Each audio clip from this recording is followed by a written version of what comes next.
Hey, this is Web Suspect, and I'm going to try and document this as best I can, that a lot of the crazy stuff that myself and Nuke Wars, Glenn, and Caliber Hitters, and Cyrus being a couple of us talk about, these programs, found a good video today, these crazy programs of the government, like trying to infiltrate or turn over protest groups and stuff, was started in the 70s under the Nixon administration, and this is all documented in a film called Watergate, 784 Days That Changed America. I'll see if I can document this video better, but I had no tolerance when I was younger for really dry, boring videos. This one was done in 1980 by Nancy Dickerson, founder of the Television Corporation of America, through which she produced documentaries for PBS. The video documents 740 days of investigation with the Nixon administration, but it also goes into all these criminal activities under the Nixon administration, crazy stuff. It links together a lot of people who were most likely involved in the Kennedy assassination. E. Allen Hunt as a ringleader who was saying that he was over the CIA and the FBI, giving orders to people who were involved with the Bay of Pigs invasion. Now, for those of you who do not know, I think I said that I was from a military family. The U.S. has had an ongoing issues with Cuba since before the Bay of Pigs. My grandfather was in there during World War II, and one of my ex-girlfriend's fathers called bullshit on that and said that everybody died in the Bay of Pigs invasion, and that's true. But before that, we've had ongoing intelligence operations in Cuba going for a long time, until Castro took over Cuba. So all these people that were involved with the final meltdown of the U.S. intelligence network in Cuba are fingered in the Watergate criminal trials for the break-ins with the Watergate Hotel. This video is based on congressional hearings in the 70s, so it's not like word of mouth. This all came out in hearings. I'm going to watch this video later. I'm going to invite Caliber Hitters, Marishima, if he's interested. I'd like to do a Skype call with you. Nuke Wars, Cyrus B.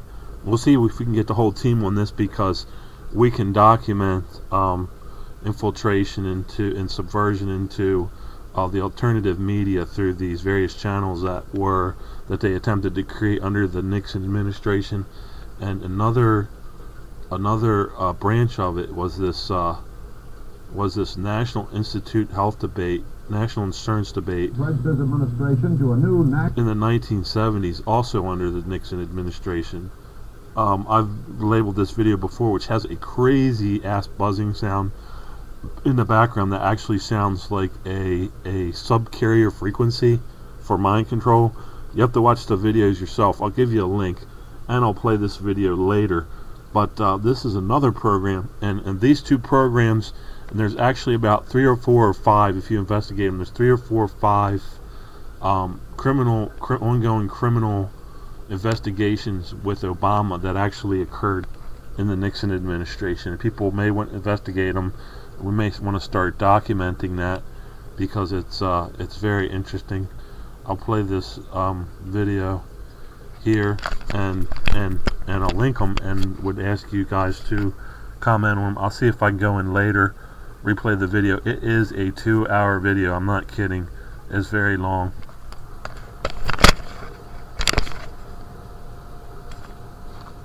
National health plan that would benefit not only patients but also doctors and citizens who enjoy good health. But beating him to the punch, Senator Edward Kennedy earlier proposed an alternate plan that goes much further than the administration. Daniel Shore offers a comparison of these two health plans. President Nixon has said that this will be Health Year, the year to tackle what is called the massive crisis of spiraling costs and overstrained medical resources.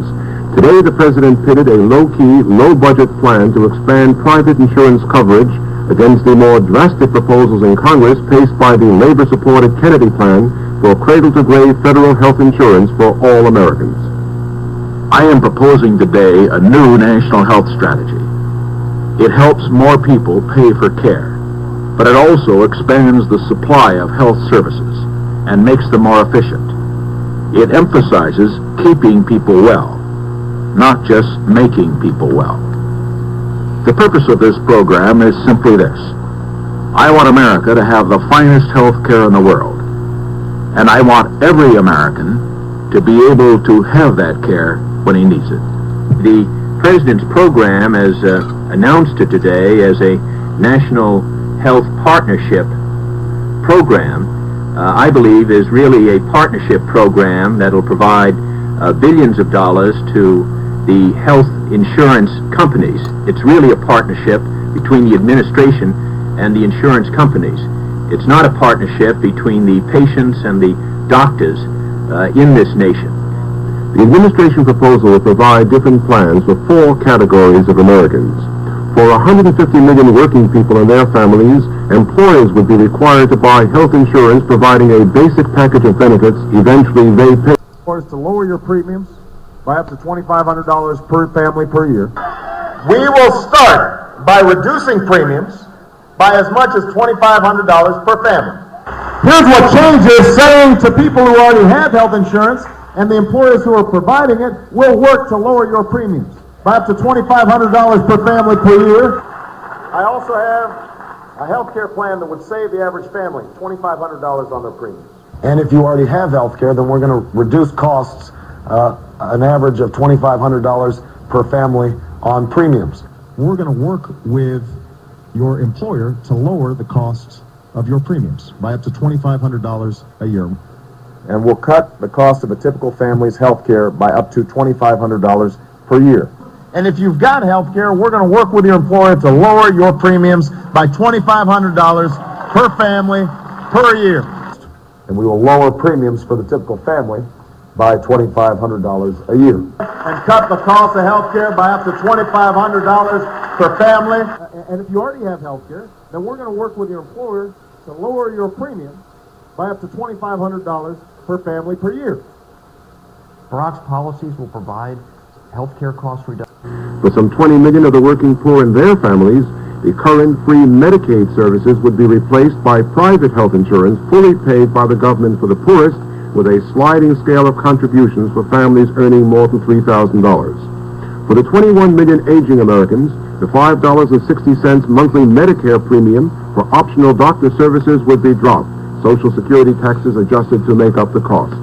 For some 30 million domestic, self-employed, and others, lower cost by being enabled to buy policies at group rates from insurance pools. But hedged with deductions, co-insurance features, the plan is estimated to cover less than half of the average patient's health expenses and to cost the federal government less than $2 billion in addition to what it's now paying. By contrast, the Kennedy plan would cover an estimated 70% of health expenses through a system that would cost the government up to $60 billion, but including a lot of what patients are now paying. The Kennedy bill is straight national health insurance, financed by Social Security and general taxes, with no cost sharing, no cutoff point for the beneficiaries, bypassing private insurance companies, operating through a presidentially appointed health security board. And so the line is being drawn between repairs on the present health system and a new federal health system. The debate starts next Monday, when Welfare Secretary Richardson is scheduled to appear at the opening of hearings of the Senate Health Subcommittee. The chairman of that subcommittee now, Senator Kennedy. Daniel Shaw, CBS News, Washington.